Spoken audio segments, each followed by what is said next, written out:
waxa uu xabsi ku jiray muddo 19 sano ah waxaan xabsigaas ku xidhay aabihii markuu ka baxay xabsigana maxaa ku dhacay ku soo dhow haddana barnaamijkeena oo fidsan qisadina maanta ka hadalna waa qiso aad u xanuun badan waxaana ka hadlaysaa wiil yar oo la dhaho maxamed waa qiso qof kasta taabanaysa oo aad murugo badan u leh maxamed waxa uu ahaa wiil yar oo miskiin ah oo wax dambi aan geysan waxaana dhalay hooyadii aabbo ilaahay cadaawad dhex dhigay iyo nacayb fara badan maxamedna subax kasta wuxuu soo kici jiray hooyadii aabihii oo isku buuqaya oo isla markaana uu arki jiray hooyadii oo la jardilayo oo isla markaana uu jardilayo aabihii taasoo sababtay in maxamed ku noolaado nolol baqdin iyo argagax leh sababtoo ah carruurta yar aad ayuu neceb yihiin in hooyada lagu horgaraaco ama lagu aflagaadiyo aad ayaa carruurta ku dhibsadaan isla markaana hase haatee aabbihi halkaas kumuu eekeen waxay sidaas ku jiraanba wax maxamed hooyadii go'aansatay inuu furo odaygeedu waxayna dhahday nolosha noocaas ku noolaan kar maayo oo waxay dhanta geerida waraaqadeedana isii oo isla markaana fur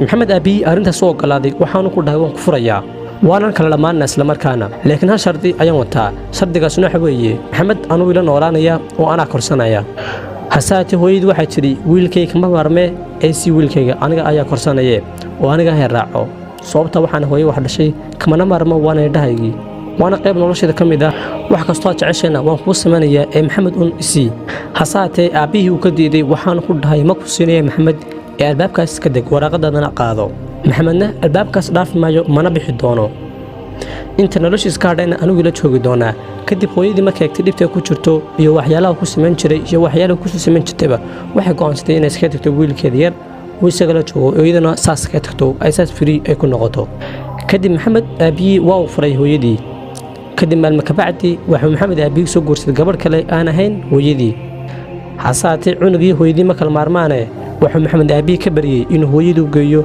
uu la kolonsiiyo hase haatee aabbihii waa uu ka diiday oo wuxuu ku wuri ku geemaaye tambow hooyadaayoo kale iyadaba la joog kadib maalin maalmaha ka mid waxaa soo boqotay maxamed hooyadii hase haatee aabbihii dhalay ayaa u diiday waxaanu ku dhahay arki mayside iskaga laabo kadib wiilkiina oohin iyo baryo iyo calacal fara badan ayuu joojin waayey oo mar walba waxuu leeyahay hooyo aabbeyge hooyo aabbeyge hase haatee aabbihii arrinkaas aad ayuu uga xanaaqay manuu jeclaan wiilkeer dhaqankiisa iyo sida ugu celcelinayo gabadhiisii hore oo isla markaana aad u necbaa kadib wuxuu maxamed aabihii go'aan ku gaadhay inuu kala qariyo wiilkeer iyo hooyadii oo sidee ayuu kala qarinayaa wuxuu maxamed aabihii ku soo xidhay wiilkiiraa qol ka mid ah guriga dhakada ayuuna kaga qoflay qolkan ayaa ahaa qol aad u celceliya oo guriga meel qarsoon kaga yaalay waxa wiilkiiraas laa waxaad ku xunaanaysaa saacado ama wax yar baad ku xunaysaa sida wiil kaste markuu khalad kale aabihii ku sameeyo hase haatee wiilkiiraa wuxuu sugay saacado kamuu furin waxa uu sugay maalmo kamuu furin waxa uu sugay wiigag kamuu furin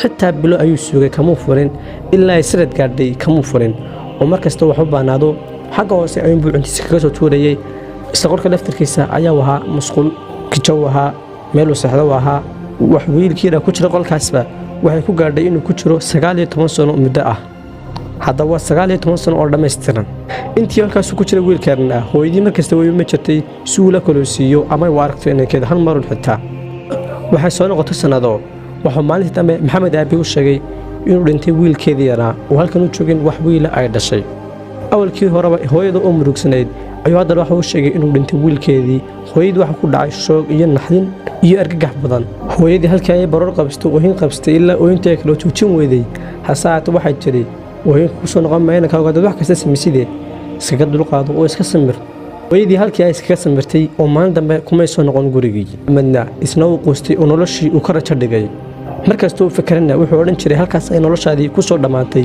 oo halkaas kama bixi doontid markastuu wiilkeer gaajoodadana halka hoose ayuu cuntada uga soo tuuri jiray xitaa qolka kama nadiifin jirin oo 3 bilood ayuu mar ama 2 jeer ka nadiifin jiray wiilkiina wuxuu halka ku jiraba halkaas ay wiilkiina ku weynaaday oo 18 sano wax ka badan ayuu halkaas ku noqday wiilkiina intii halkaas ku jirana wuxuu ku noolaa quraata biyo cabo iyo cunto cunaba muu haysan wax ku ciyaaro muu haysan wax iska maaweeliyo waxa wiilkiina halkaas ku jirana 18 sano oo dhammaystiran maaha maalin wiigna maaha sanadna maaha ee waa 18 sano subxaanallah bal sawir adigoo 18 sano ku jira xitaa lama dhigi karo qol wax la odhan karo waa masquul sababtoo ah kama nadiifin jirin meesha kama masiixi jirin agtiisa ayuu iskaga xaarijay agtiisa ayuu naseexan jiray walba lama odhan karo waa masquul caadi ay ahayd bal sawir adigoo 18 sano oo dhammaystiran ku jiray masquul haddaba waqtigu wax iskuraba xaqii ayaa soo daahiray xaquna si kastaba ha u soo daahee run ayuu soo baxaya ha fogaato ama ha dhowaatee.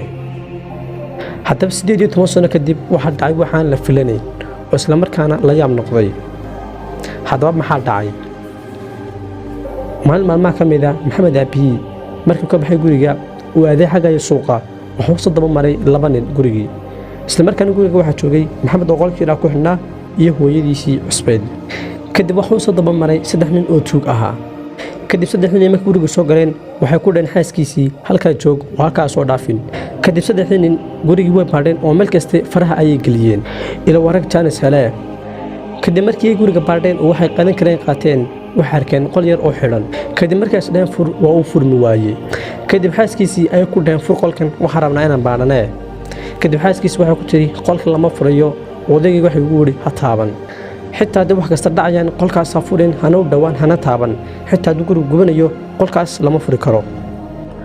marka qolkan waa lama taabtaane qolalka kale iska soo baadha. saas ayay ku dhacday xaaskiisii. kadib raggii way fikireen waana yaabeen waxaana la yaabeen sababta qolka sidan oo dhan lagu ilaaliyey. kadib rag waxay sideen qolkan waxa ku jira hanti aad u badan oo isla markaana aan caadi ahayn hantidaas ama wax kale ayaa ku jira. ila waa tuugana gacanta ayaa ka sii horeysay waxay fakaraanba iyo waxay murmaanba. kadib aakhirkii qolkii ayay jabiyeen. kadib markii qolkii jabiyeen oo qolkii soo galeen maxaa dhacay? markii qolkii fureen waxay ugu tageen wiil yar oo fadhiya oo timaha ay ku baxeen qarmuunka ka soo baxayana aad malan karin. waxaad moodaysaa qof waalan. kadib raggii waa yaabeen. kadib mid ka mid ah ayaa dhahay war waa nin waalane inaga marsha. kadib mid ka mid ah ayaa wiilkii la hadlay. wiilkii yaraana waxa uu sheegay wax kaste inuu halkan aabihii ku soo xidhay markii ay hooyadii kala tageen inuu ka taranayo wixii ay hooyadii ku samaysay inuu halkan ku jiray 18 sano muddo ah inaan la siin cunto aad u fiican. wax kasta waa uu sheegay waxna ka muuqanin. waxaanu ka codsaday wiilkii yara inay caawiyaan oo ka saaraan meeshan uu ku jiro. kadib 3 nin waxay isku afkarteen inay meesha ka saaraan wiilkii way geeyaan stationka ama police stationka. kadib wiilkii yara markii la geeyay stationka wuxuu boolisku u sheegay wax kasta iyo sida wax u dhaceenba iyo 18 sanaba muddada ahayd wixii ku soo dhacay. kadib maxamed aabihii oo ahaa nin lacag leh oo isla markaan aad loo qadariyo ayaa la soo qabtay waxaan la geeyay maxkamadda. hase ahaatee waa nin lacag leh lacagtiisii ayuu isku furtay oo lacagtiisii ayuu isku difaacay. kadib wax dambi ah waa lagu waayey. kadib maxamed aabihii xorriyadiisii ayaa dib lagu socdiyey waana la sii daayay markii wax lagu waayey. wiilkiisii yaraana guriga ayaa dib lagu keenay oo waa loo soo celiyey. kadib wiilkiisii yara wuxuu ku yidhi aabba iga raali noqo wuu raali geliyey wiilkiisii yara. kadib maalin maalmaha ka mid ah waxaa gurigii soo booqday booliskii oo si balmihira ka war doona. kadib gurigii ayay eegeen waxaanay waayeen wiilkii yara ee maxamed ahaa. kadib askartii ayay weydiisay xaguu jiro wiilkii yara waxaanay dhan wax u baxay dalxiis oo jawiga ayuu soo bedelanayaa. kadib booliskii waa iska tageen. kadib maalmeer ka bacdii oo aan saas u fogeenba waxaa gurigii ka soo baxay qarmuun aad u badan. kadib jaarkii ayaa yaabay waxaanay u kaceen xagga guriga. waxay weydiiyeen wiilkii yara xaguu joogo waxaana ku dhaheen waxuu jira dalxiis wuxuu ku maqan yahay dalxiis. kadib way sheekiyeen waxaanay waceen askartii. kadib askartii ayaa timi gurigii ayaa kor iyo hoosba laga baadhay. kadib waxa askartii baadhaba waxay markii daba heleen wiilkii yara oo maxamed ahaa oo meyd ahaa. xitaa meed qurata maaha waxay arkeen hilibkiisii oo jarjaran oo waxa loo jarjaray sidii hilibka oo kale ee wiilkii yara loo jarjaray. haddaba wiilkii yar goormaa la dilay waad kale muxuu dilay ila waakii ku yidhi aabba iga raali noqee. hadba markii saa guriga loo keenay wiilkii yaraa isla markii aabbuhu wiilkii yaraa uu dilay waanuu jarjaray u geliyey qolkii uu markii hore ku xidhnaa ayuu geliyey intuu jarjaray. sababtuu dilana wax kale maaha waa ceebeyntii iyo fadaxaddii uu geystay iyo hooyadii uu markii hore uu necbaaba.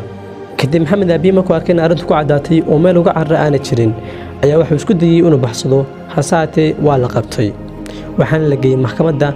maxkamadduna waxay ku xuntay dilkaasoo ah sidii uu dilay wiilkiisa oo kale. waxaana lagu xukumay in isagana la dilo oo la jarjaro hilibkiisa. halkaas ay ku dhammaatay qisadii wiilkii yaraa ee cimrigiisa oo dhan ku soo qaatay xabsi musqul ah. waxaan intaas kaga baxayaa war hooye ahaw ama aabba ahaw haddii labadiina cadaawad naga dhexayso ha soo dhexgelina carruurtiinna ilaan iyagu waxba ma oga waxna mee kasbane. ilaahay ayaana qur-aankiisa ku dhahay biayi dembin qutilat war dembigeebay gashay oo aad ku dilaysaan. waxaana aadan ka hadlaysaa xilligii jaahiliyadda oo aan nebigu soo bixin markii la aasi jiray hablaha yar iyagoo noolba.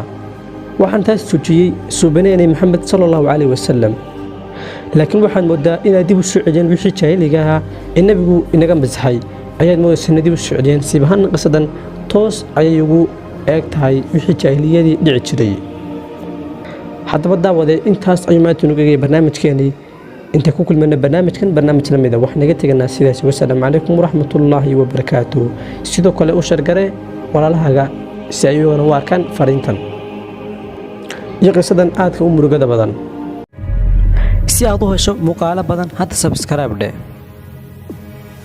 oo ka mid noqo kumanaanka qof ee ku xidhan channelkayga Xamse Jooqane nagu soo bir caalamkan cusub adoo ka faa'iidi doona xogooyin iyo dhacdooyin la yaab leh